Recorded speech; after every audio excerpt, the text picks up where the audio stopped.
атат. Буюрса Ара Көлгө атайын Бишкектен бери келдик. Барыңыздар, келиңиздер, эс алып кетиңиздер. Барыңыздарга сунуштайбыз. Сонун болуп жатат. Кооздукту, сулуулукту көрүп, жана ошондой эле бул жактагы адамдардын жүздөрүндөгү сүйүнүчтүү, баягы балалык кезиндеги көп эсте каларлык нерселерди алып атышыптыр. Бүгүнкү күн абдан кызыктуу, биз үчүн эсте калган күндөрдүн бири болду.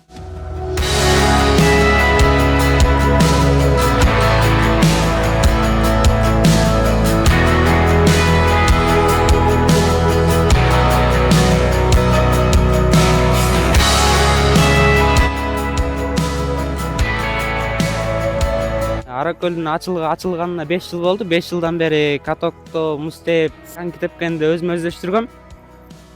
1 жыл мурда бул жерде чоң жарыш болгон. Аякта көптөгөн фигуристтер келген. Ошол фигуристтердин арасынан биринчи орунду алып Алматыга жолдомо алгам.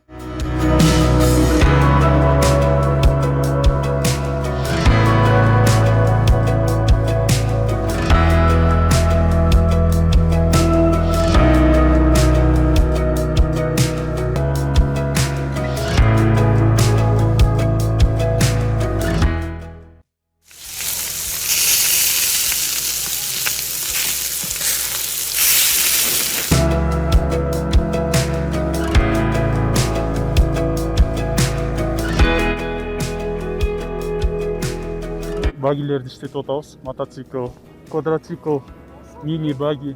Биз көлдө иштейбиз жайында. Кышкы сезондо ушундай музга элебиз.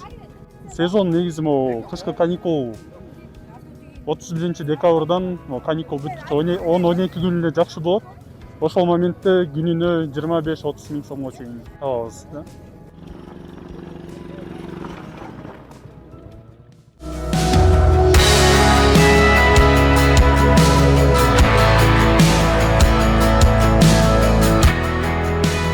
Сезондо Кочкор район администрациясына караштуу МЧС келип ошол уруксат берет. Муздун калыңдыгын ченейт. Калыңдыгын ченеп ошол 25тен өйдө калың болгондон кийин аны бизге уруксат берет. Киргизе берсеңер болот деп. Быйыл 30-эмбеде башталдык, декабрда. Сырткы туристтерден бар, индустар жүрөт, дагы орустар жүрөт. Жанагынтип биз жанагы знактарын коюп бергенбиз. Жанагындай карта менен келгендер бар экен, кичине адашып келгендер бар экен. Эми биз кичине тазалыгын, коопсуздугун карап беребиз.